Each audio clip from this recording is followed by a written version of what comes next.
Shalom, salam sejahtera saudaraku. Selamat berjumpa kembali di channel Jalan yang Lurus.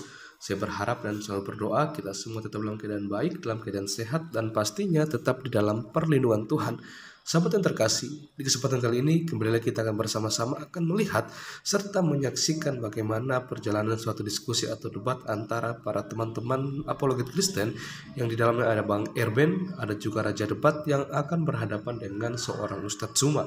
Kita akan melihat bagaimana mereka akan beradu argumentasi dengan membawakan setiap data-data yang harusnya mereka bisa pertanggungjawabkan dan itu bisa dibuktikan kebenarannya, bukan membawa data liar seperti yang dibawa oleh Ustadz Zuma.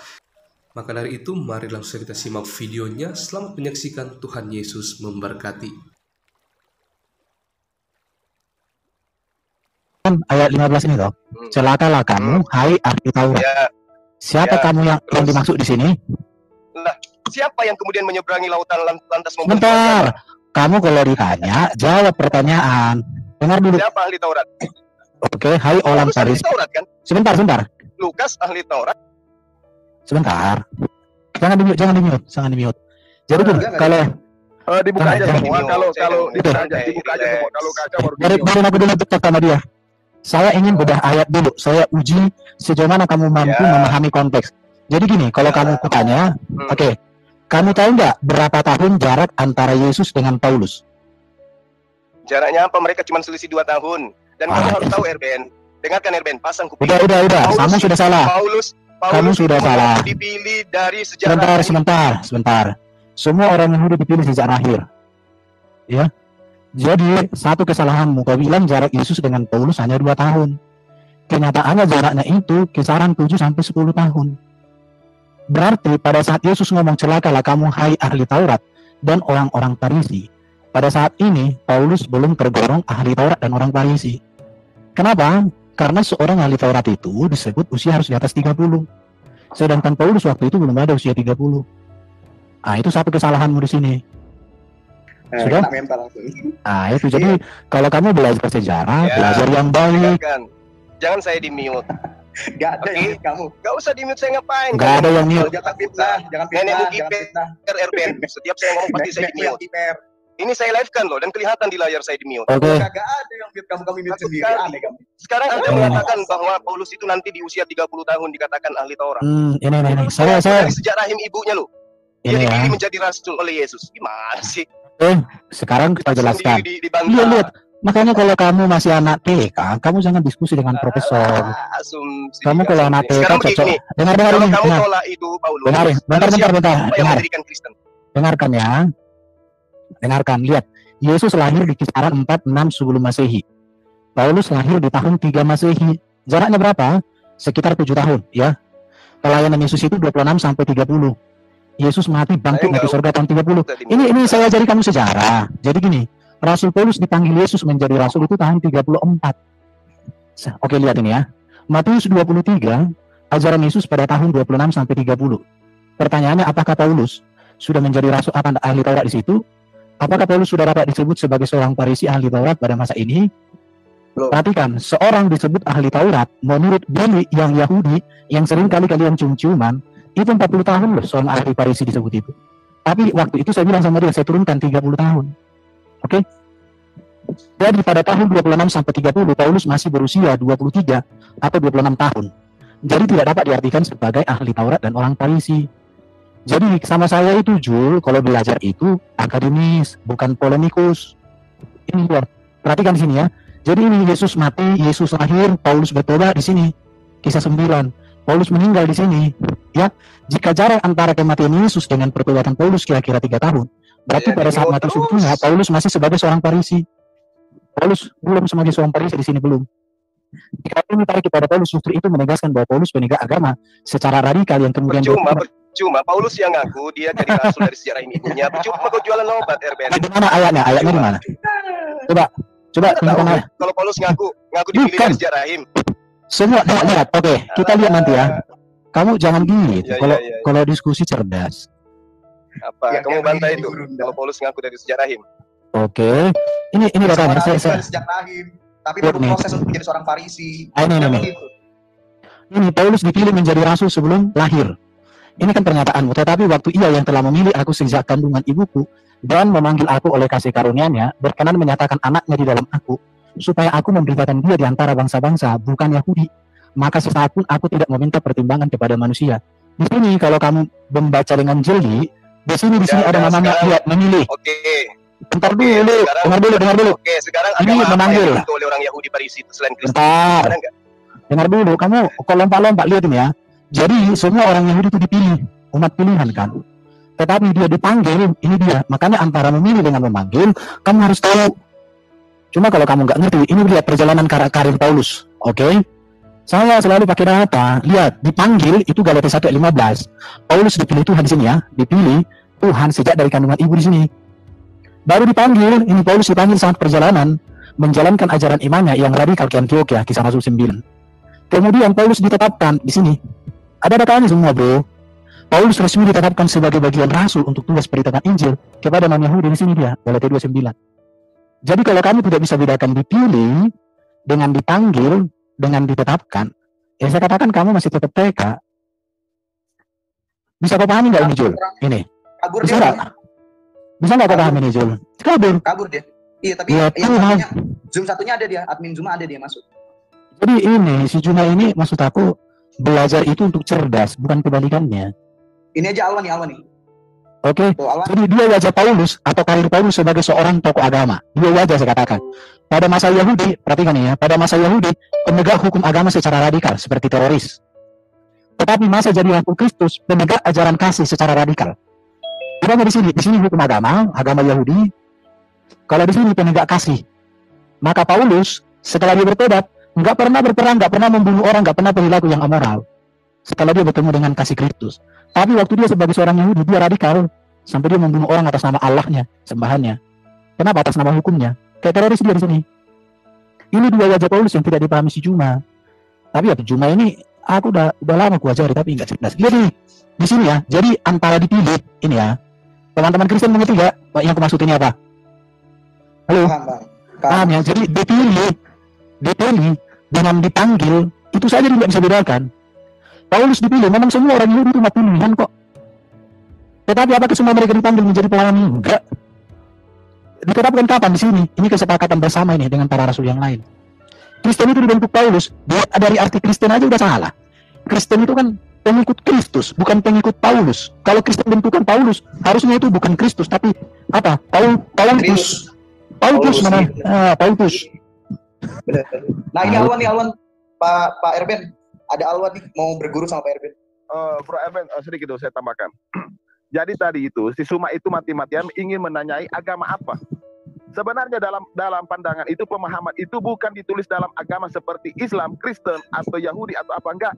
Di dalam ayat itu bukan merujuk agama yang menganut label, enggak. Tetapi di situ dalam kurun ajaran. Agama itu merujuk pada ajaran.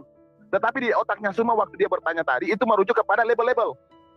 Yaitu ya agama seperti nama-nama judul, Sorates, Sabiin, Islam, Hindu.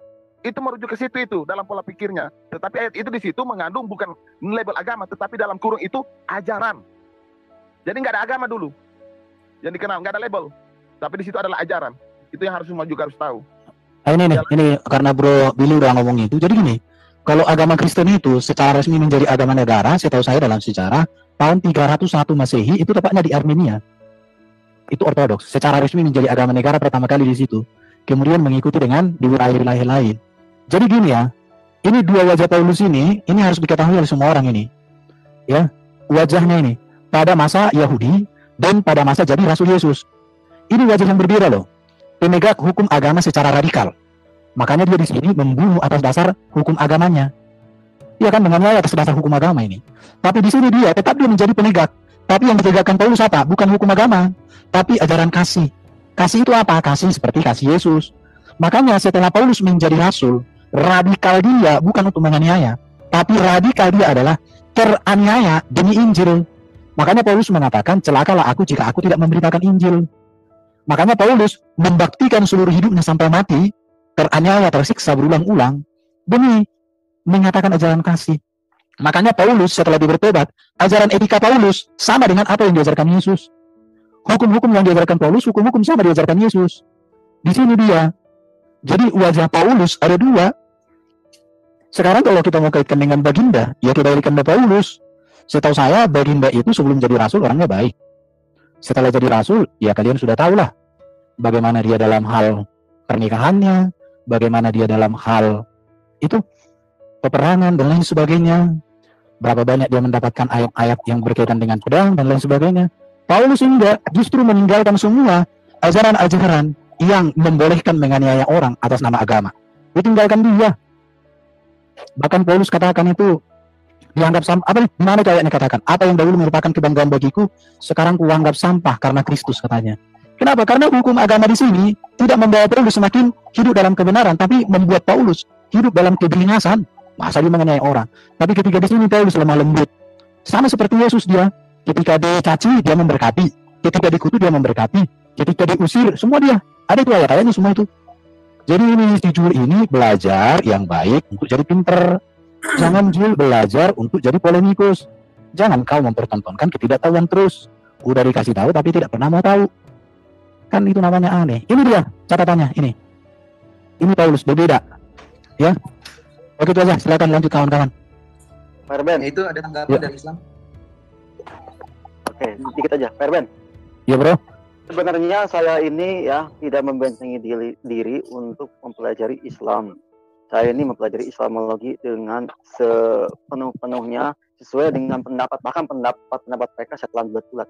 Tapi begini, bagi saya untuk percaya Muhammad jadi nabi itu gampang. Gampang. Segampang saya membalikan tangan saat ini atau mengedipkan mata. Tapi sayangnya saya nggak mau IQ saya pun ketika mempercayai Muhammad sebagai nabi ikut ditendang. Saya nggak mau IQ saya, nalar saya ditendang jauh-jauh dari diri saya. Maaf jadi begoders ya. Saya nggak mau sejarah yang tercatat begitu indah yang tidak bisa terhapus baik itu buruk maupun baik itu menjadi tenang dari kehidupan saya, dari pikiran saya, dari otak saya. Saya nggak mau otak saya ditanam ya ke dalam perut bumi gara-gara saya mempercayai Nabi Anda begitu. Kalau Nabi Anda sesuai sama sejarah, saya siap untuk mengakui Muhammad itu sebagai Nabi. Sayangnya, Nabi Anda membawa ajaran yang tidak bersama sejarah. Bagaimana mungkin sejarah bisa ditendang gara-gara saya harus beriman kepada Muhammad sebagai Nabi? Begitu aja ya, saya ini berlogika iman ya. Saya ini orang yang paling kritis. Terima kasih. Saya mau bertanya dulu. Jadi begini, mana lebih baik? Dahulu jahat, kemudian jadi baik, atau dulu baik, kemudian jadi jahat? Mana yang kita pilih dalam kehidupan yang normal? Saya jawab ya. Bukannya Muslim saya sendiri di sini ya. Kenapa saya jawab ya. Kristen dengan Kristen saling menjawab gitu? Selamat datang di kebenaran, itu jawabannya. Itu si Sardi juga Islam kok. Selamat datang di kebenaran, itu aja. Lanjut bang. Sardi gak diadmit sama Allah, kasihan banget. Saudara disingkirkan juga. Kalau di mute juga. Gak ada yang mute. Gak ada yang mute. Buka aja semua biar mereka gak ada alasan. Kita buka semua ya. Jangan rusuh ya. Mereka kurang ajar. Gak sopan ya kita mute lah. Kita main aturan kita. Silakan, udah saya buka. Ya, kalau nggak percaya saya mute, saya sudah screenshot ya. Jadi kalau kalian bohong, itu jangan. Ya, kalau kamu mute sendiri terus kamu screenshot kita nggak tahu. Udah lanjut. Ada saya screenshot. Nggak mungkin saya mute sendiri. Ya udah silakan. Jadi di situ tertulis host muted. Masih belum jelas atau gimana? Host ya. Jadi udah saya buka loh. Jangan nyala-nyalain host kamu di sini ya. Jangan main nuduh ya. Saya tunjukin screenshotnya mau. Host muted. Boleh. Ayo. Oke. Kamu ini udah aku bilang aku buka. Kamu ini main nuduh-nuduh. Kamu di sini. Langsung ke poin aja. Oke semua. Oke Alwan, kamu sampaikan aja apa pertanyaan kamu, nggak usah melebar. Langsung aja biar nggak lama-lama. Yang sudah dibuka. Jangan Jadi itulah yang kadang-kadang kita harus belajar dulu untuk misalkan ini kan kalian banyak ini kan rombongan kan, satu gerombolan gitu kan. Iya, ada gerombolan di sini. Ke tempat kan. Jadi dibikin kondusif lah. Begitu dulu. Alwan, kamu mau bicara atau di-kick sekarang? Kamu mau bicara saya kasih kesempatan dulu. Saya jelasin dulu biar kalian belajar. Nggak usah melebar. Kamu nggak usah kita tolong dong. Kasih dulu. Alwan, gini. Alwan, tolong ya. Kalau dikasih kesempatan, kamu kasih aja poinnya apa gitu loh. Nggak usah kamu melebar-melebar. Gitu loh Alwan. Silakan. Ini saya di-mute lagi kan. Saya kasih kesempatan. Ya makanya aku bingung tadi orang sudah kasih kamu kesempatan bicara kamu. Saya kan. Pusing sekali. Gini loh, sabar aja. Sabar, kita gini aja, Alwan. Gini aja. Data yang saya sampaikan, nggak usah kau nasihati orang. Coba dikasih ke dia. Nggak usah nasihat. Kalau nasihat kami udah kebanyakan nasihat. Ya, dan ini. Kurang. Enggak, justru kalian ini kau nasihati dulu itu. Bosmu itu kau nasihati. Enggak usah kau nasihati kita. 1 menit aja kalian. Enggak usah. Sekarang nanti kita tanggapin habis-habisan. Bukan, yang aku tanya sama kau. Bentar. Yang ku minta sama kau, tanggapi dulu dataku tadi yang buat si Jul lari itu gimana? Yang mana? Saya baru masuk ini. Saya Iya, tadi orang saja kau lebih dahulu masuk. Makanya kalau kau masuk dalam room dialog, siapkan saya dirimu semuanya. itulah kata dikatakan. Saya nggak bisa bicara, makanya Alwan mau nanya apa? Alwan dari tadi kan Kalau enggak nanya aja, enggak usah nasihati, biar kena nasihati kau. screenshot ya. Oke, tadi Jadi gini, gini kalian Alwan, untuk kamu kan membanding sekarang kita sedang biar masuk Alwan dalam bicara ranah dulu dialog, bukan Iya. ranah evaluasi. Alwan mau nanya apa, Alwan? Ya, saya mau Kita lagi tanggapin aja. masuk dalam ranah dialog, bukan ranah evaluasi. Kalau Saya mau mau- memberi masukan tentang jalannya diskusi nanti di sesi Tapi evaluasi. itu Sekarang kita lagi penting, itu dialog. penting supaya Iya, nanti kalian ada sesinya, belajar. ada sesinya Supaya deh, kalian ada sesi. belajar untuk punya room sendiri. Setelah satu dialog gerombolan. selesai, ada sesi Terus evaluasi. di-mute Kan pasti itu nggak masukkan di sehat. situ. Kita mau diskusi gimana? Mbak, Di-mute aja sih. Oke, saya ambil alih aja langsung. Kalau Alwan mau bicara, bicara. Kalau enggak, keluar. Itu aja. Terlalu panjang pembicaraan kita. Langsung aja ke topik. Selesai. Alwan, silakan. Ya, sekarang kan tadi kami diundang itu ingin menanggapi dari Zion tadi itu tentang kesaksian. Katanya gitu ya. Itu info yang kami Boleh, dapat. boleh, silakan ditanggapi sekarang. Ya. Nah, sekarang saya mau diskusi sama yang tadi kesaksian, Ibu Marta. Oke, gimana? Oke, yang lain tolong jangan bicara ya. Jangan Oke. Ibu Marta dulu. Oke, mungkin Ibu Marta Di sini moderator yang mengatur, bukan narasumber. Kalau mau bicara, bicara langsung aja. Kalau enggak, ya udah keluarin bicara, aja. gimana? Cukup. Bisa Iya, iya. bicara. Enggak usah mengatur di sini moderator. Lanjut aja, Alwan. Maksudnya moderator berarti semua bisa ngomong gitu. Iyalah, kalau moderator Iya. dia wajib ini. Moderator Kamu gimana sih? mengatur Ngerti nggak sih? caranya dialog gitu. Ngerti nggak sih kamu apa itu moderator? Ini nanti kalian belajar dari Zoom Muslim ya, untuk 1 lawan 1 aja gitu. Enggak perlu. Ya udah aku aja deh sama kau Awan. Mau ngomong apa tadi kau, Alwan? Kau bertanya aja, kau bertanya. Mana sih kau di sini? Apa yang kamu bisa, RB? Waduh. Nanti kau pencuri celana gimana sih? Kamu saja. Alwan langsung intinya aja. Kamu mau bertanya. Alwan, kau di sini udah dikasih ruang, tolonglah. Enggak, habis soalnya saya tadi cuma ngomong sama Ibu, terus yang lain pada mau ngomong juga gitu loh. Langsung aja ngomong. Tanya aja. Langsung lah kau. Oke, satu kesaksian dulu dari Ibu. Poinnya apa gitu? Sebelumnya saya tanya, Ibu Marta ini dari Muslim ke Kristen? Kagak, aku Kristen asli. Oh, Kristen asli. Saya mau tanya poin dulu gini. Kata salah seorang pengacara, di dalam persidangan itu kalau orang butuh saksi berarti apa yang dituduhkan itu kurang kuat. Makanya harus datangkan saksi. Apakah kamu kurang yakin dengan ketuhanan Yesus? Enggak, Dan apakah teman-temanmu yang kurang yakin dengan ketuhanan Yesus? palingan enggak. Terus Kalau untuk apa nggak yakin kesaksian? mereka udah murtad mereka. Terus untuk apa kesaksian? Untuk apa kamu kesaksian kamu? Oke, gini ya, aku jelasin ya. Kamu tolong diam ya. Kenapa perlu kesaksian? Kesaksian itu perlu banget gitu. Mungkin ada dari anak-anak muda. Aku kan anak muda nih. Ada mungkin dari anak-anak muda yang masih belajar atau yang mau mengenal iman Kristen itu seperti apa. Itu tujuan kesaksian, menguatkan iman orang gitu. Atau mungkin dia mau kenal siapa Yesus kayak gimana gitu ya. Itu tujuannya, Pak. Halo, Pak Alwan. Halo. Di mute. Ya, tadi saya di mute, maaf. Sabar dulu, Alwan. Alwan, sabar dulu. Saya mau tanya kamu. Emang kamu mendengar apa yang dikatakan oleh Marta tadi? Terus kamu mau bertanya sama dia? Saya mau tanya dulu. Sekilas. Berarti kalau sekilas sudah selesai si Marta sudah selesai kesaksian lalu kamu masuk. Aku dulu masuk sudah habis. Kemudian masuklah kalian. Tadi Zion, infonya gitu. Ini ada orang kesaksian. Iya. Cuman agak beda nih misinformasi. Tadi bilangnya dari Muslim ke Kristen. Enggak ada Marta enggak pernah menyatakan dia itu Muslim. Infonya. Terus kita tadi dapat sedikit, lihat sedikit. Nah sekarang saya klarifikasi sekaligus saya minta penjelasan lebih bagus. Oke? Belum apa-apa udah minta klarifikasi gimana sih? Ya, kamu nggak mendengar tapi bertanya dan minta informasi yang klarifikasi. saya dapat itu. Coba Nggak, kamu jadi hakim. Satu dulu lah. Ini gimana nih? Kamu bicara benar, Alwan. Saya ke Ibu Marta lagi tadi. Tadi kan katanya. Emangnya kalau ada yang murtad dari Muslim, kenapa Alwan? Takut ya, Pak. Takut ya? Oh. Oke, silakan Pak Alwan, apa yang kamu mau tanyakan ke aku? Alwan, gimana? Di Masjid Al-Markas itu Omongan Alwan jadi pertanyaan. Saya kemarin baru ada. Nggak, kita kejar dulu pertanyaannya dia. Kita kejar pertanyaannya. Jadi si Alwan ini dia salah informasi. Saya itu heran dengan kesaksian. Sabar. Kamu nggak usah melebar Alwan. Jadi begini, si Alwan masuk ke sini karena dia salah mendengar. Dia mengira bahwa ada kesaksian dari Islam masuk Kristen. Mana salah si Alwan? Yang saya dapat. Mana salah si Alwan? Informasinya menurut si Alwan ada dari informasi dari Zion. Betul kan Alwan? Iya. Tadi informasinya kira-kira gitu. Yang pertama di sini saya dapat 1 poin. Ya, kita cari poin. Kan kalian rese kalau ada orang Kristen masuk orang Islam masuk Kristen, kalian rese. Itu yang pertama. Bukan masalah. Kalian mau jadi apa? Mau jadi hakim?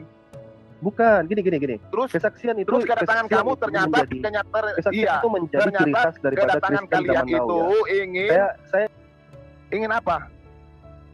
Ketika kepanasan mendengar orang Kristen, orang Islam masuk Kristen, kan itu kan tujuan kalian datang ke sini. Kepanasan. Alwan. Kalian itu rese. Aku bilang, nggak bagus. Nah, kita lanjutin aja. Kalau ada yang mau bertanya, nggak usah kita layani Alwan lagi. Gimana Pak Erben? Ada lagi yang mau disampaikan untuk mengajari Alwan? Ini aja kita buat topik aja, nggak usah jadi sok nasihat karena kita bukan kurang nasihat. Nah, gini Erben, langsung diskusi ya. Diskusi dulu berjalan saya dengan Marta sedikit. Ya, Dari tadi kau kan nggak ada diskusi bro, kau hanya nasihati orang. Langsung aja apa kau mau tanya sama dia gitu. Iya itu loh Alwan, biar jangan bawa waktu kita di sini. Langsung tanya aja, cross check gitu. Saya tadi dipotong soalnya, kan tadi saya tanya. Ya habis kau itu bertanya lebih pendahuluan lebih panjang daripada Inci, gimana sih? Kau pernah tulis skripsi nggak? Skripsi itu pendahuluan itu cukup 4 lembar itu, di sini yang panjang. Iya, kau pendahuluannya lebih panjang dari Inci gimana? Isinya ayo Pak Alwan, aku banyak kesibukan. Kalau aku dosen kayak gitu langsung kusuruh kau masuk ke tingkat. Prolognya banyak, isinya Udah Alwan, silakan langsung tanya aja.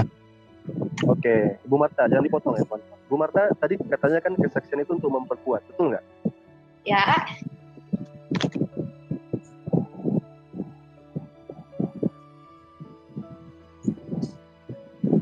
Lanjut Pak, saya dengerin kok, lanjut. Saya di mute, aduh. Saya tanya, kesaksian itu berarti untuk memperkuat, betul kan? Iya. Berarti dia tidak kuat sebelumnya, makanya perlu diperkuat. Ya memang targetnya anak muda yang masih belajar. Gimana ya? Ini kalau orang yang nggak paham Bible, bingung aku jelasinnya.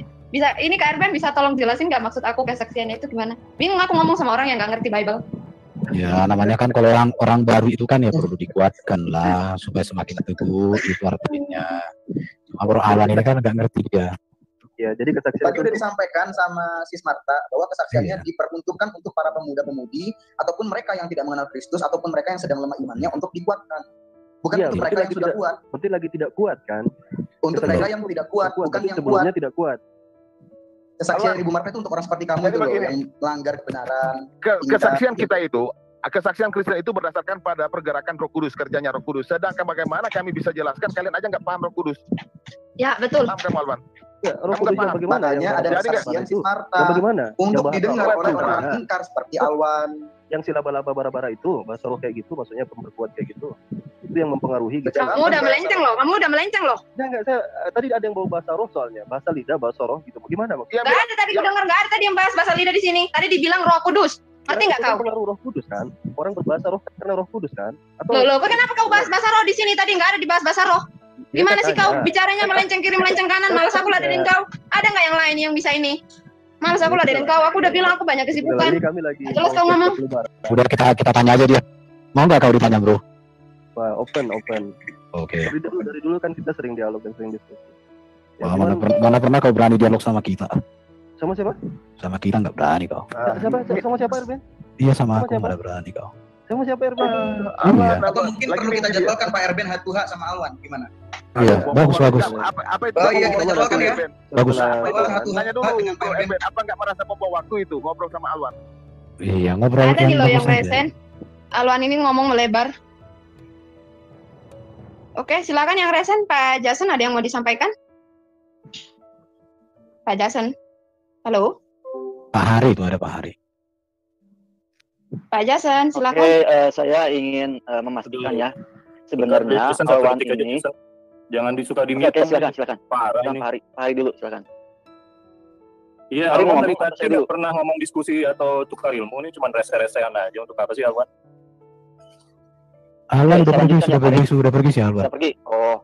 Begini ya teman-teman, itu tadi tuduhan itu fitnah paling keji, karena kalau saya itu ke daya dia, saya langsung di-kick. Serius. Kalau saya ke MDM daya dia, saya langsung di-kick. Jadi tuduhan dan Alwan dan juga Juma itu bohong. Karena faktanya saya ini paling sering di-kick di Zoom mereka. Mereka bilang adab, kita harus belajar adab dengan mereka. Lah mereka sendiri kalau gaya saya kayak si Alwan itu tadi, wah saya udah di-kick Di awal saya langsung di-kick, nggak usah banyak ngomong di Zoom mereka. Jadi dia itu mau mengklarifikasi lah, dia mengklarifikasi apa? Sedangkan mendengar kesaksiannya saja kagak gitu. Dia mau cari rusuh dari tadi itu, memang niat dia. Jadi mereka pikir Iya, kita ini betul. pendatang baru. Dia tidak memberikan kesempatan buat kita meluruskan kebenaran. Enggak, dia pasti rusuh di situ. Terus kalau Kristen masuk ke kelompoknya mereka, itu memang selalu tidak memberikan kesempatan. Itu. Nah, disitulah mereka bebas bikin rusuh gitu. Nah, itu dari tadi Alwan cuma ngoceh-ngoceh aja, apa gunanya? Bodoh itu. Mempertunjukkan kebodohan. Kita kalau Marta lagi bersaksi, emang kenapa? Apa bedanya dengan silaturahminya versi Muslim? Kita punya kebiasaan bersaksi, mereka punya kebiasaan bersilaturahmi, begitu aja. Gitu. Bandingkan aja dua itu. Sebenarnya begini, tentang kesaksian, itu kesaksian sesuai dengan Ulangan 19 ayat 15. Anda bisa baca ya, Ulangan 19 ayat 15. Bahwa segala perkara, apapun juga ditulis di situ. Kalau tidak ada yang namanya kesaksian, 2 atau lebih, itu namanya perkara bisa dikatakan itu bohong. Ya. Jadi kesaksian itu untuk memperkuat bahwa apa yang dikatakannya itu benar. Gitu. Kalau ada yang namanya seorang yang mengatakan Isa itu diserupakan tapi tanpa saksi mata, satu orang pun, itu namanya kalau di head to head kan dengan Injil kanonik yang terutama Injil Yohanes ya, Yohanes sendiri menjadi saksi mata bersama Maria Magdalena, istri Kleopas ya, melihat langsung Yesus itu disalib ya, dan menyerahkan Maria itu kepada Yohanes rasul ya untuk tinggal di rumahnya. Itu sudah jelas bahwa kesaksian Isa yang diserupakan itu kalau di head to head kan dengan Yesus yang disalibkan, ya Isa diserupakan itu adalah bohong ya, kalau sesuai dengan Ulangan 19:14 gitu ya, itu namanya kesaksian. Muslim harus belajar tentang arti kesaksian, yaitu untuk memperkuat suatu cerita. Jangan cerita bohong yang diimani tanpa kesaksian. Kalaupun memang ada Muslim yang mengatakan, oh ada Allah itu yang menjadi saksinya. Lah, Allah Subhanahu wa Ta'ala di tanah Arab tidak pernah melakukan mujizat satupun. Bagaimana mungkin Allah itu kalian bisa mengatakan Allah itu menjadi saksi? Oh, Allah itu tidak pernah menjadi saksinya. Nabi Anda di Arab tidak ada satu mujizat pun di Arab itu. Tidak ada satu mujizat yang besar pun di Arab yang dilakukan oleh Allah Subhanahu wa Ta'ala untuk mendukung perkataan-perkataan Muhammad itu benar begitu. Merasa tidak seperti Musa. Musa itu ketika Musa itu diutus kepada bangsa Israel, dia berkata, bagaimana mungkin mereka bisa percaya bahwa engkau menemui aku? Apa yang ada di tanganmu? Tongkat. Lemparkan itu menjadi ular. Jika mereka tidak percaya juga, masukkan tanganmu ke jubahmu, dan keluarkan akan menjadi kusta di depan mereka. Kalau dimasukkan lagi dan keluarkannya menjadi bersih. Jika mereka masih tidak percaya bahwa engkau telah ditemui aku, maka bawa mereka ke tepi sungai Nil, supaya air itu dicurahkan di depan mereka menjadi darah. Itulah menjadi kesaksian bahwa aku mengutus engkau. Lah, Muhammad itu tidak pernah diutus oleh namanya Hashem atau Adonai. Tidak ada satu mujizat pun yang diperlihatkan Muhammad di tanah Arab. Jadi sudah jelas. Musa dan Muhammad itu beda ya. Tidak tahu Muhammad itu diutus oleh siapa. Sudah Pak Jason, ya. Sudah, kamu bisa membantah saya teologis ya. Kenapa saya nggak bisa membantah? Ya, mujizat saya main teologis, you main lain yang disaksikan, ya. Dari Raja Malik bin Ibnu Malik dan balas tentaranya yang banyak itu yang menjadi saksinya, dan Abu Jahal pada saat itu yang menjadi saksinya. Ada nggak buktinya? Ada. Ada nggak buktinya? Buktinya apa? Ya tentu ya, buktinya itu adalah sebagai saksi. Yang pertama itu adalah membelah bulan. Buktinya apa? Ada nggak bukti yang ini? Kamu ngerti nggak maksudku? Ya, saya ngerti. Anda itu mau mencari secara ilmiah, tapi ingat Allah itu. Iya, mana buktinya gitu kan? Kalau nama Yesus itu kan ada buktinya. Sekarang kau tunjukkan dulu. Di sini kan kau ngotot di sini. Ya udah, aku juga ngotot, minta bukti gitu loh. Aku minta bukti. Jangan bawa data kau di sini. Jangan kau banyak ngomong. Makanya dengar. Kalau Anda itu cerdas coba dengar orang berbicara, oke?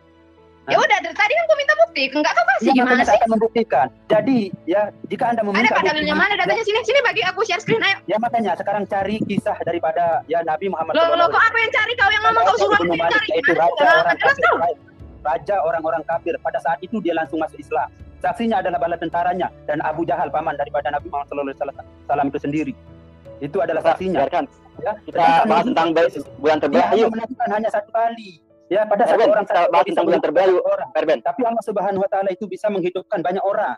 Ya. Jadi di mana? Ya, kalau menghidupkan banyak orang nggak perlu pernah baca hadis. Satu-satu bicara dulu.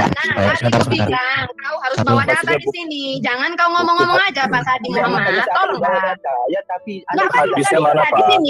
di sini saya bukan anak pesantren yang bisa kau bodoh-bodohi. Nggak bisa. Jangan kau ini bicara bilang nggak perlu data, nggak perlu dalil, aku perlu.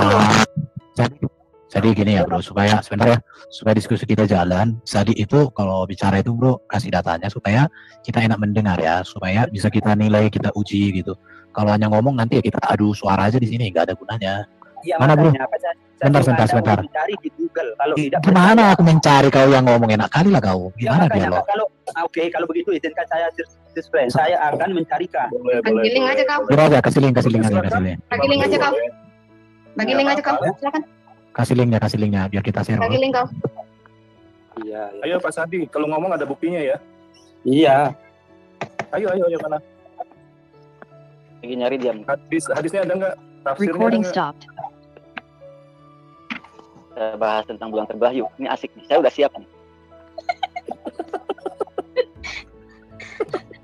Kirain durian yang terbelah. Ya. Sebenarnya ada di surahnya, bro. Jadi surahnya itu Al-Qamar. Saya sudah baca bro. Kalau itu Al-Qamar. Sebentar. Ngomong-ngomong ya, si Juli itu. Kok nggak pecah ini? Tunggu si Sadi aja, kasih dia 5 menit. Selesai nggak ada bukti, sudah kita mulai yang baru gitu aja. Bukan nanti si Juma kok lari ya si Juma ya, baru satu topik. Padahal aku siap loh, dia bertanya, aku menjawab. Kok lari dia? Pak Erben, kan Zoom satunya dia masih di sini tadi. Itu masih di live kan, dalam posisi dia masih di live kan? Iya, kok lari dia? Enggak tahu. Kalau ngekick gak ada yang kick. Ini biar orang tahu ya, aku udah nantang loh dia. Berdua satu hari, ada moderator yang netral, aku minta Bro Edo, bahasnya kitab, gak usah bahas Quran. Aku mau loh bro. Bayangin enak kali dia kan. Dia bebas bertanya semua, penting ku jawab aja. Mau nggak dia? Takut merasa dia.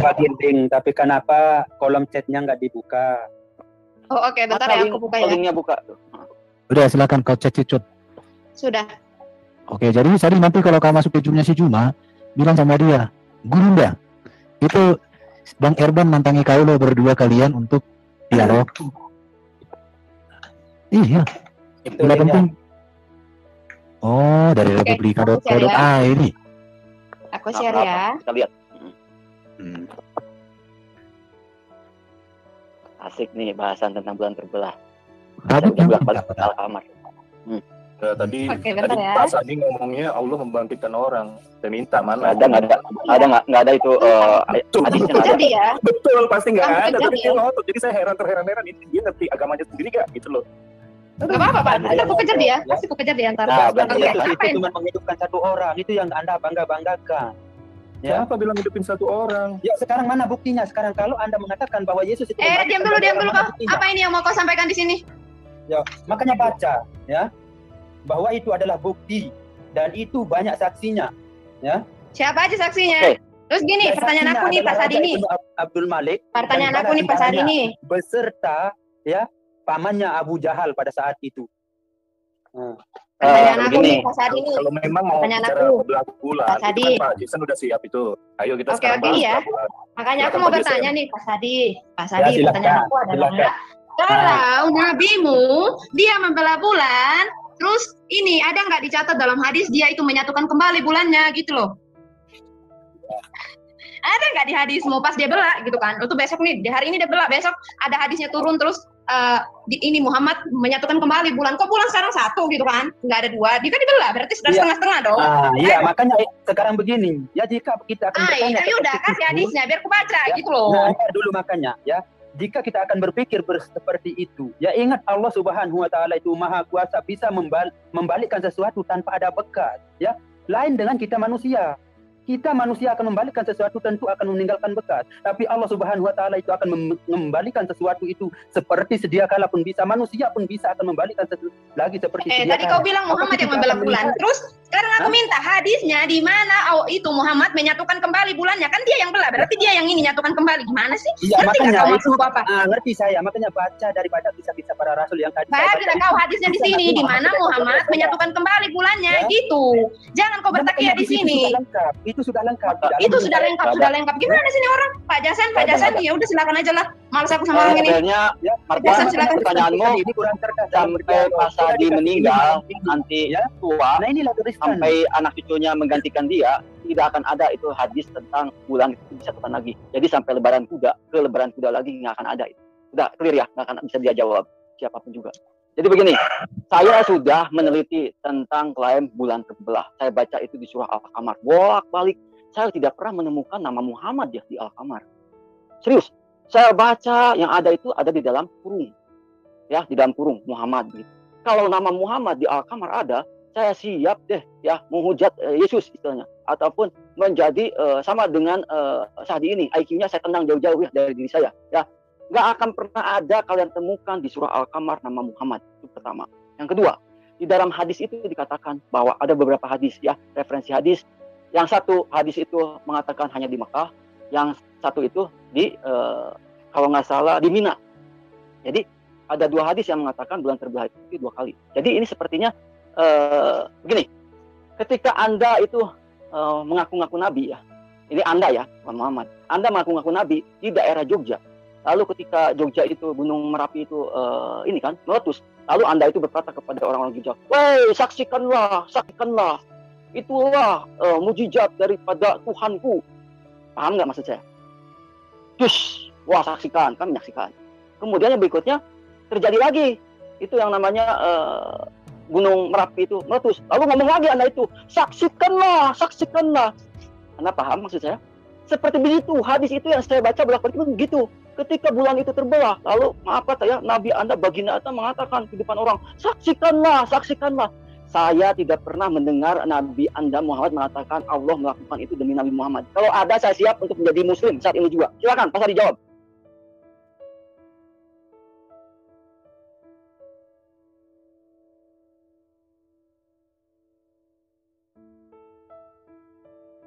Itu kenapa kabur Ya, itu?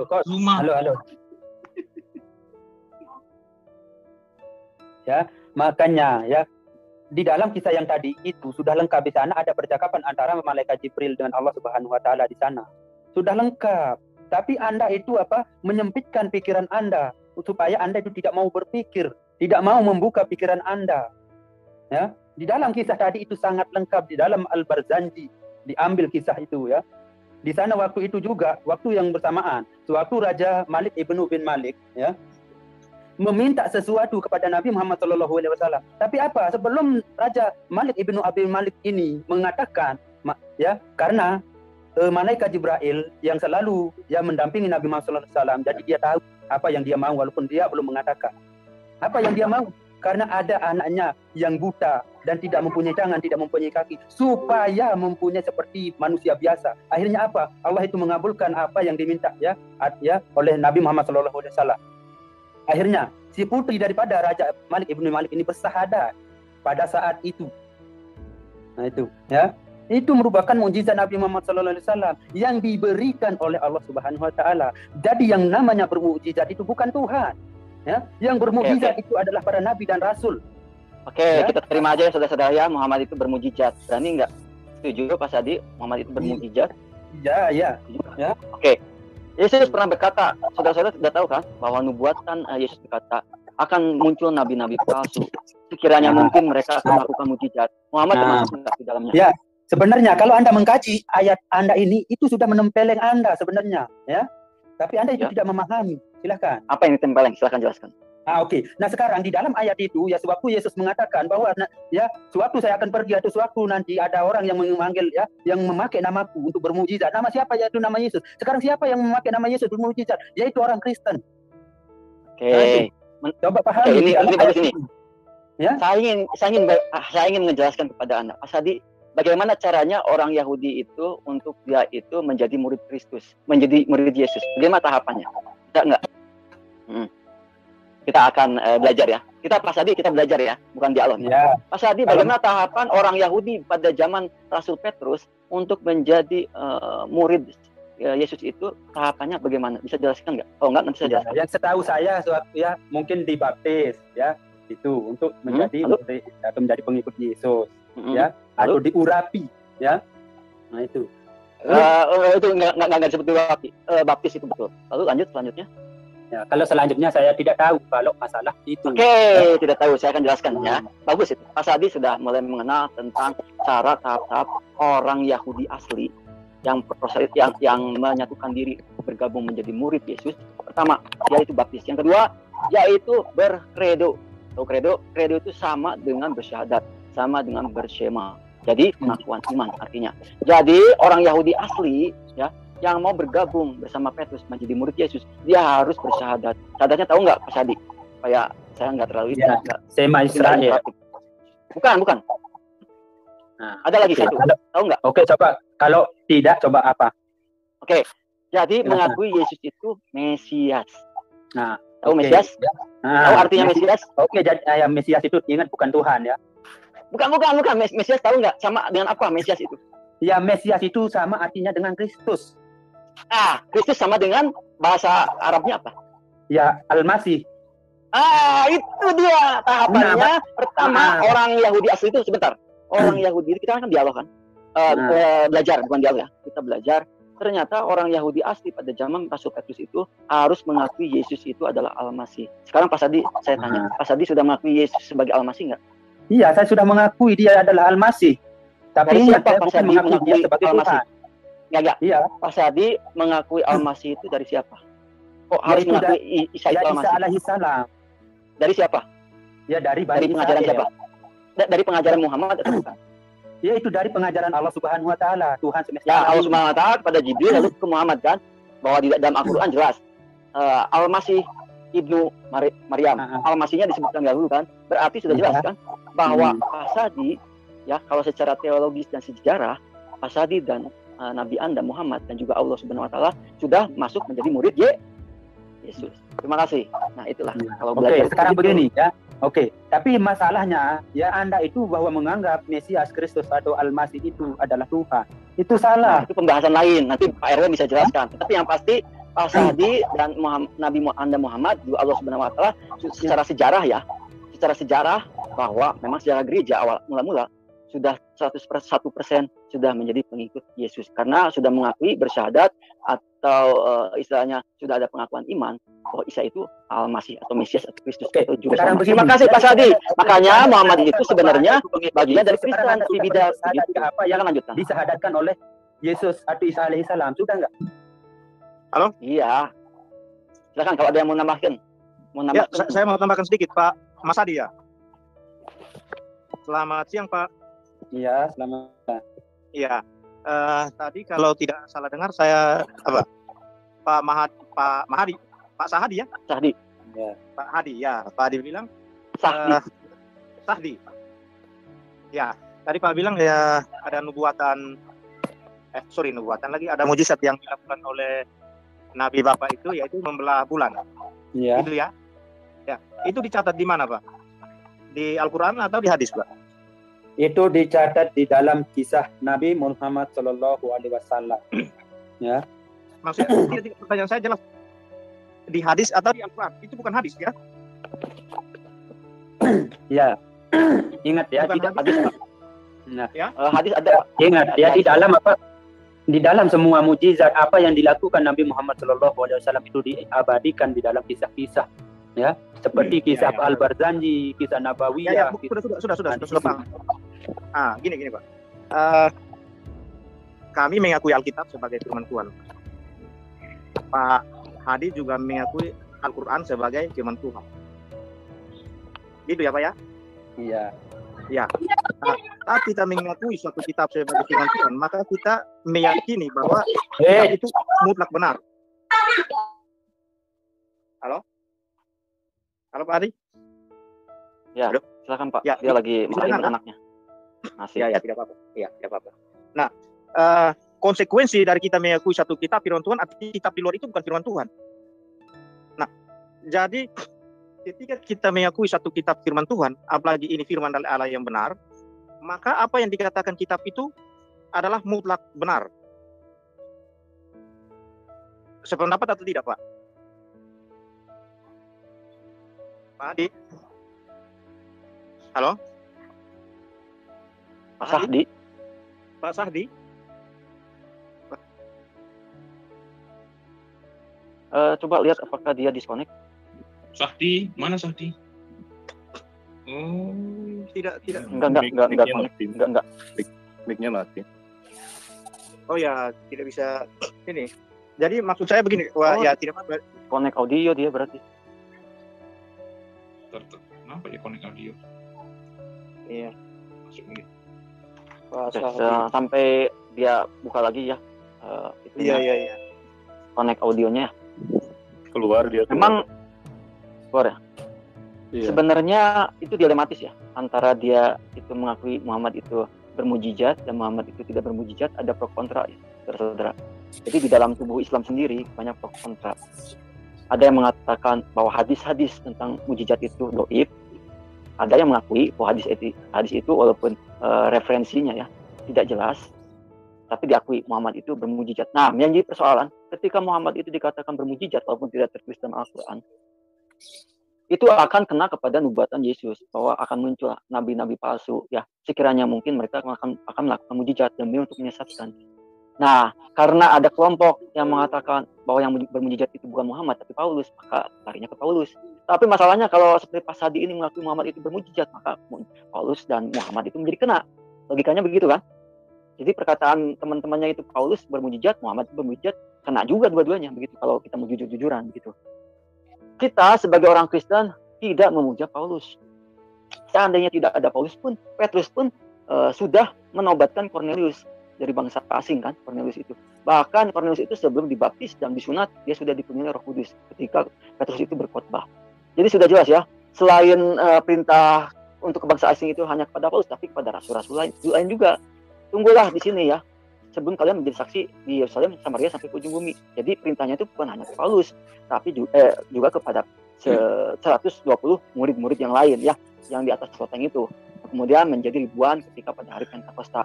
Pada hari itu juga Petrus itu mengumumkan bahwa Yesus dan juga mengajarkan tentang kredo.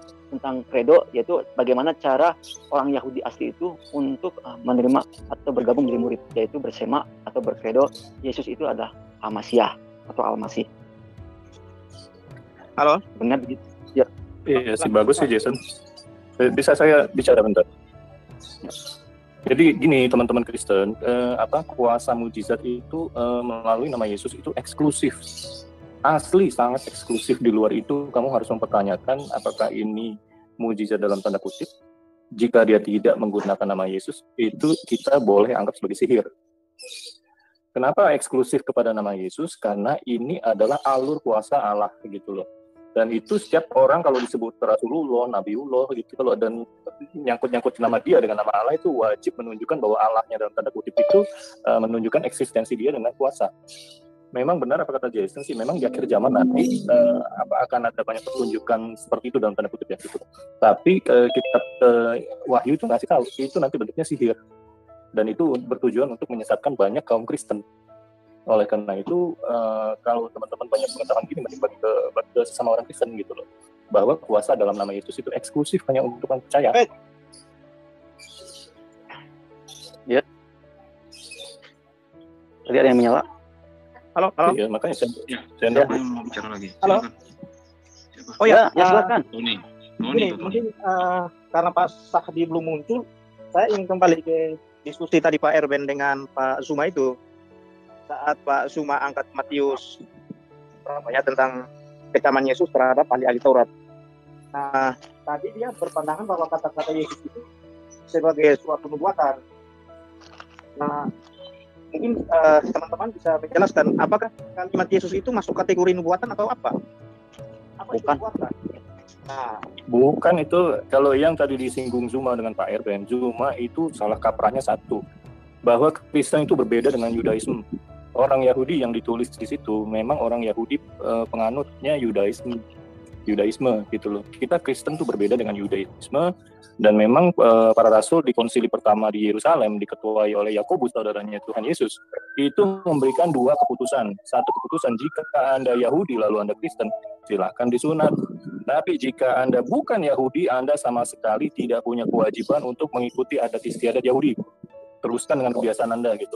Dan ini mengikuti kebiasaan siapa? Kebiasaan Naaman. Begitu dia dibaptis lalu sembuh dari penyakit kustanya, dia kembali tanpa disunat. Ya betul, Naaman tuh. Panglima Aram. Nah, jadi si Zuma itu udah salah pikir karena dia tuding Yudaism itu sama dengan Kristen. Tapi kalau si Red Judaism itu di salah satu YouTube dia sendiri ngaku Islam itu ciptaan orang Yahudi. Teman-teman. Iya, kamu menghina Islam, kamu menghina Yuda. Nanti saya share. Erwin, bentar Pak. Bentar ya. Aku sorry, aku mau ke Jum Muslim ya. Oke, silakan Pak Erwin. Ya, ada panggilan ini. Mau kita gebuk dulu. Jadi, halo. Masa kabur Zuma sama si Alwan sama Nanti kalau ada lagi suruh ya. Aku pengen H2H, moderatornya Dorion. Iya, seharian itu Erwin, jadwalkan. Jadi tadi yang ditanya si Zuma tadi itu kan di Matius pasal 23 toh? Ya betul, di Matius 3. Halo Bung Kodeks. Jadi kalau saya lihat dari cara Zuma itu, dia ingin mengarahkan orang berpikir bahwa kekristenan itu produk dari Farisi, dan itu sudah dibuat-buatkan oleh Tuhan Yesus. Itu goal yang dia mau dapat, begitu. Iya betul. Jadi cara dia berpikir itu seperti itu, cara dia maksudnya mau mengarahkan orang itu seperti itu, begitu. Mau giring opini dia ke umatnya, umat channelnya. Nah, padahal itu bukan. Zuma sudah salah dari titik pertama dia ngomong. Dia udah framing seolah-olah Kristen tuh sama dengan Yudaism. Salah total. Sampai sekarang agamanya orang Yahudi itu masih ada, dan mereka tuh memisahkan diri dan mencela-cela orang Kristen. Sama kejadian 2000 tahun lalu mereka mencela Yesus, tahun ini sampai nanti juga mereka tetap akan mencela pengikut Kristus gitu loh. Jadi kita harus sadar dan jelas sama sekali bahwa Kristen dan Yudaism itu benar-benar separated, benar-benar terpisah. Bukan karena salah atau keinginan kita, bukan, karena mereka sendiri tidak mau percaya bahwa Yesus itu adalah the Mesiah gitu loh, sang penyelamat gitu, nggak mau. Tapi mereka punya banyak versi penyelamat yang bukan sang penyelamat gitu. Oke, bagus tadi penjelasan dari Pak Erben, baik dari teman-teman Bung Hari, Tony, Sula, Pak Jason, siapa lagi tadi? Billy, Marta, siapa lagi tadi? Dan teman-teman di sini kan? Malik. Ada Malik ya. Ini ada yang baru gabung sama kita juga. Siapa tuh? Laskar Kristus, ada Rion Utabaran. Tapi ya teman-teman. Oh, ada. Ada dia. Itu bawa gitar dia. Exist ball as love. Ada bawa gitar dia sekarang bro. Jadi yang di Matius 23 tadi nih ya teman-teman, saya coba apa yang saya baca ini Matius 23 dalam Alkitab membahas hubungan Tuhan Yesus dan orang-orang Farisi. Kalau dalam Matius 21 hubungan Yesus dan orang Farisi sudah menunjukkan ketegangan. Nah, pasal yang ke-22-nya, ketegangan tersebut semakin meningkat. Lalu pada pasal 23, ketegangannya meledak ketika Tuhan Yesus menegur orang-orang Farisi yang munafik, yang menggunakan topeng kerohanian. Nah, melalui kisah Yesus dan orang-orang Farisi dalam Matius 23, ya, Injil menurut Matius pasal 23, terdapat makna yang bisa dipetik. Sebelum mengetahui maknanya, simak terlebih dahulu bunyi ayatnya di bawah. Berikutnya saya baca.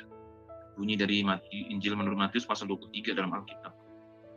Maka berkatalah Yesus kepada orang banyak dan kepada murid-muridnya. Katanya, ahli-ahli Taurat dan orang-orang Farisi telah menduduki kursi Musa. Sebab itu, turutilah dan lakukanlah segala sesuatu yang mereka ajarkan kepadamu.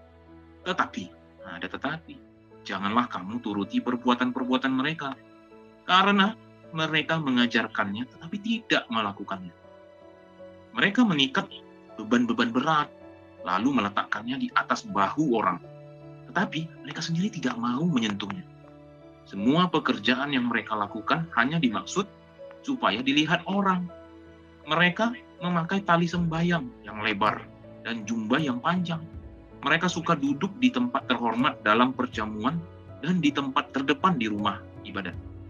Mereka suka menerima penghormatan di pasar dan suka dipanggil rabi. Tetapi kamu, janganlah kamu disebut rabi, karena hanya satu rabimu, dan kamu semua adalah saudara. Dan janganlah kamu menyebut siapapun bapa di bumi ini, karena hanya satu bapamu, yaitu Dia yang di surga. Janganlah pula kamu disebut pemimpin, karena hanya satu pemimpinmu, yaitu Mesias. Barang siapa terbesar di antara kamu, hendaklah ia menjadi pelayanmu. Dan barang siapa meninggikan diri, ia akan direndahkan. Dan barang siapa merendahkan diri, ia akan ditinggikan.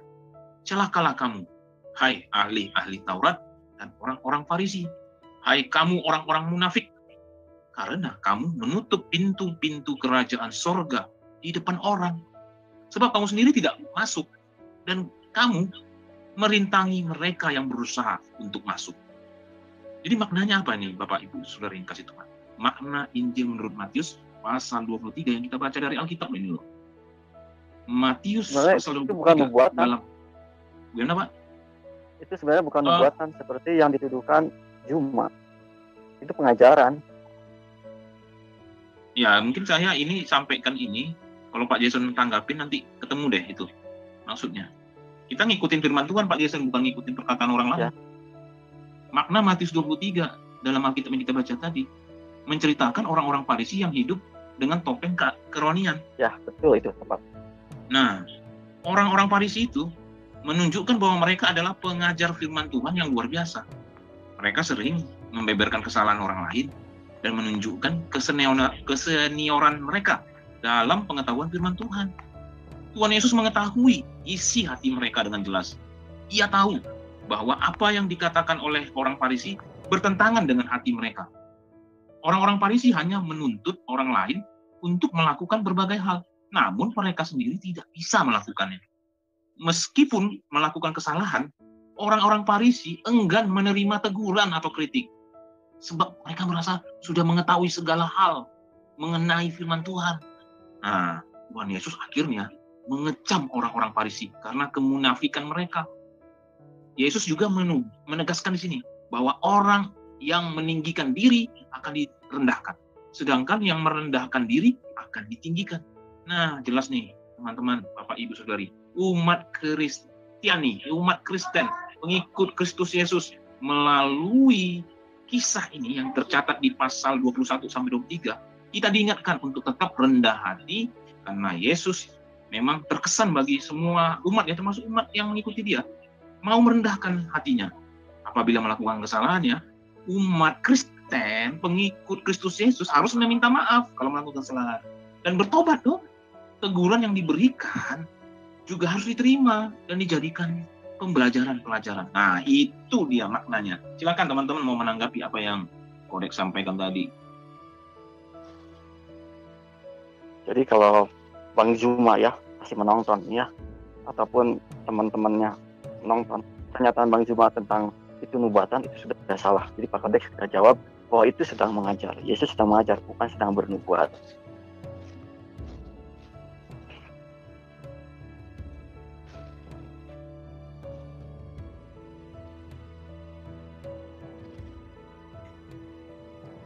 Yang bernubuat apakah nabi-nabi, Pak? Enggak, itu ayat yang tadi dibacakan dan dijelaskan oleh Pak Kodek, katanya itu nubuatan. Bang Zuma. Kan memang latar belakang Zuma ini seorang yang tidak mengerti Injil.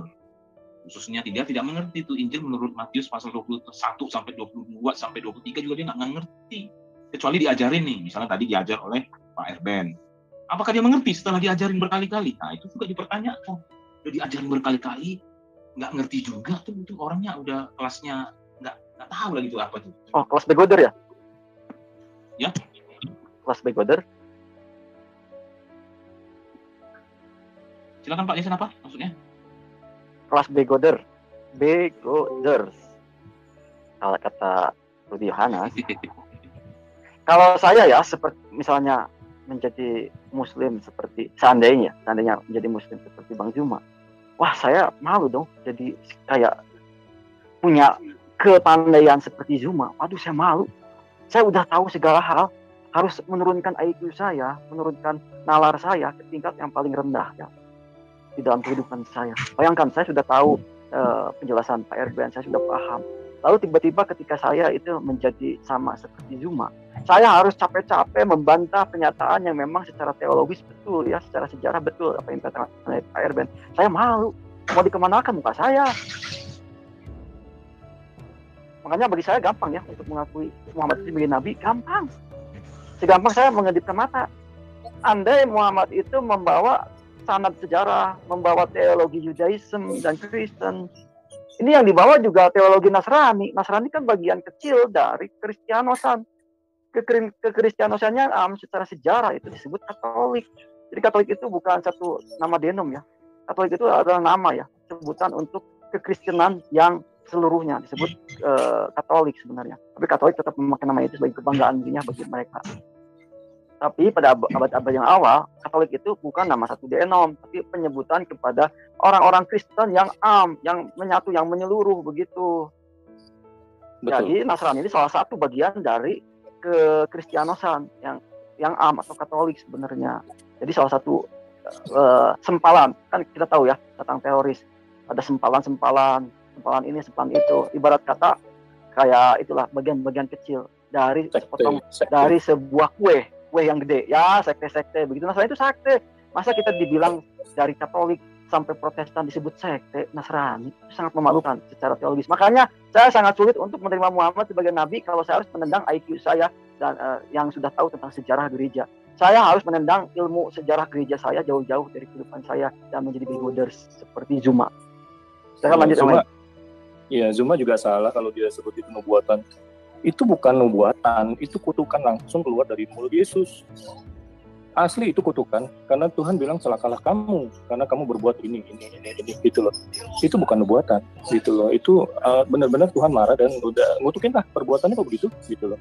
Kamu rohaniwan bukan rohaniwan kelas pendidikan tinggi, gitu loh. Tapi perbuatan kamu malah menghalangi orang untuk masuk ke surga. Itu yang dimarahinya itu begitu. Sampai Tuhan bilang celaka kamu itu, celaka gitu. Itu mirip sama penyesatan gitu. Kalau penyesatan Tuhan bilang kan ini kutuk misalnya. Batu kilangan dikalungkan ke lehermu, lalu kamu dibuang ke situ. Itu maksudnya itu kalau orang yang menyesatkan begitu, banyak orang itu nggak bakal keluar dari neraka itu. Gitu. Karena ada batu kilangan itu dosanya besar sekali gitu. Dianggap seperti itu gitu. Jadi Zuma itu kalau nyebut itu nubuatan, saya tadi ini ngomongin yang mana nih gitu loh. Kalau dia sebut celakalah anu karena kamu menyeberangi lautan, tapi sudah mempertobatkan orang, malah orang itu kamu celakakan gitu loh. Ya itu perbuatan orang Yahudi. Kalau kita orang Kristen jangan berbuat begitu. Kita orang Kristen memberitahukan bahwa ada jalan keselamatan melalui Yesus. Dan itu satu-satunya karena Yesus hendak memberikan kehidupan kekal kepada semua orang yang percaya kepada Dia. Dan kehidupan kekal itu dimanfaatkan untuk kamu hidup di surga nanti bersama dengan Allah. Itulah kekristenan, itulah kabar gembiranya di situ. Jadi untuk mengarungi lautan itu belum dilakukan, tapi sudah dilakukan kan? Berarti bukan nubuatan. Sudah.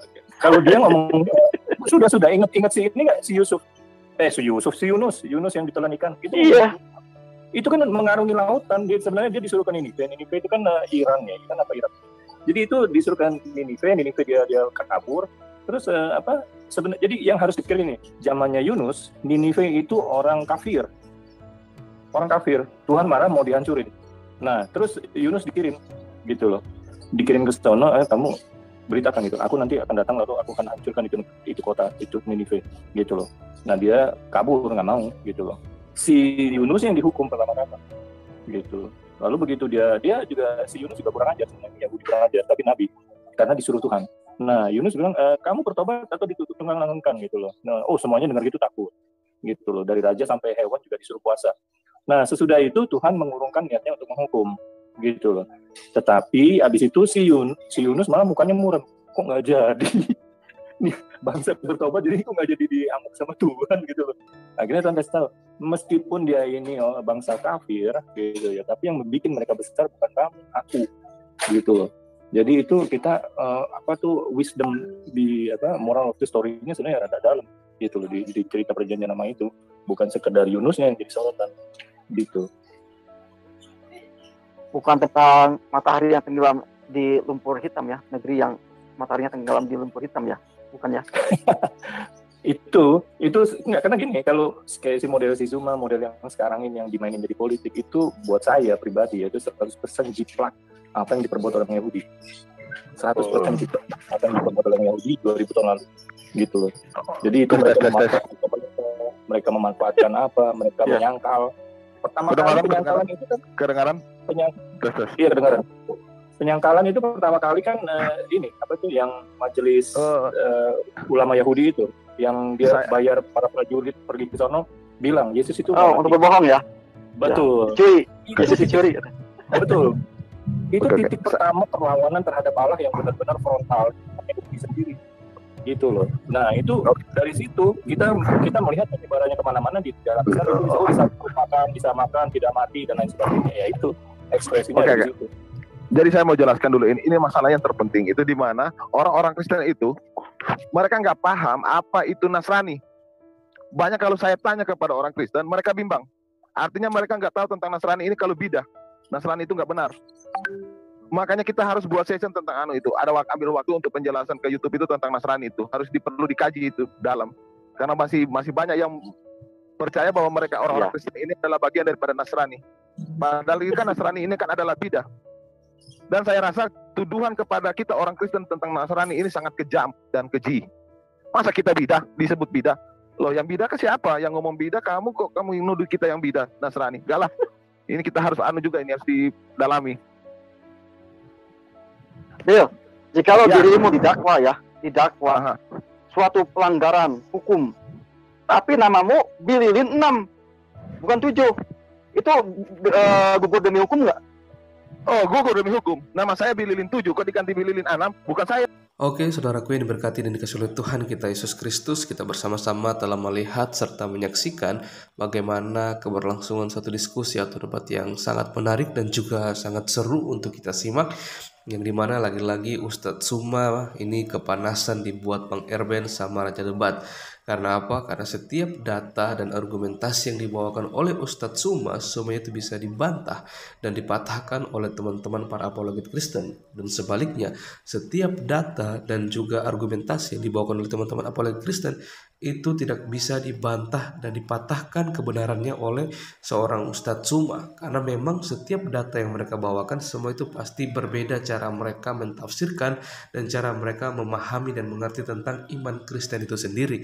Karena memang dalam diskusi ini kalau kita melihat hanya terlalu banyak membahas tentang iman Kristen daripada membahas tentang iman Ustadz Suma seperti itu. Karena kalau kita membahas iman Ustadz Suma pasti dia akan framing kembali, akan membahas tentang kebenaran firman Tuhan itu sendiri. Tapi luar biasanya bagaimana teman-teman para apologet Kristen ini dipakai Tuhan secara luar biasa dengan hikmat yang dipenuhi oleh Tuhan sehingga mereka bisa meluruskan setiap kebenaran-kebenaran firman Tuhan yang disalahpahami, disalahgunakan dan diputarbalikan oleh seorang Ustadz Suma yang merasa diri lebih baik, lebih benar dalam dia mentafsirkan dan mengerti serta memahami tentang isi Alkitab itu sendiri.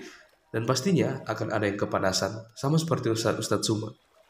Pada akhirnya dia sendiri kepanasan dengan apa yang dia bawakan, dengan apa yang dia terima dari teman-teman para apologet Kristen mengenai pertanyaan dan juga narasi serta argumentasi yang dibawakan oleh teman-teman para apologet Kristen. Dan hal inilah yang patut kita syukuri.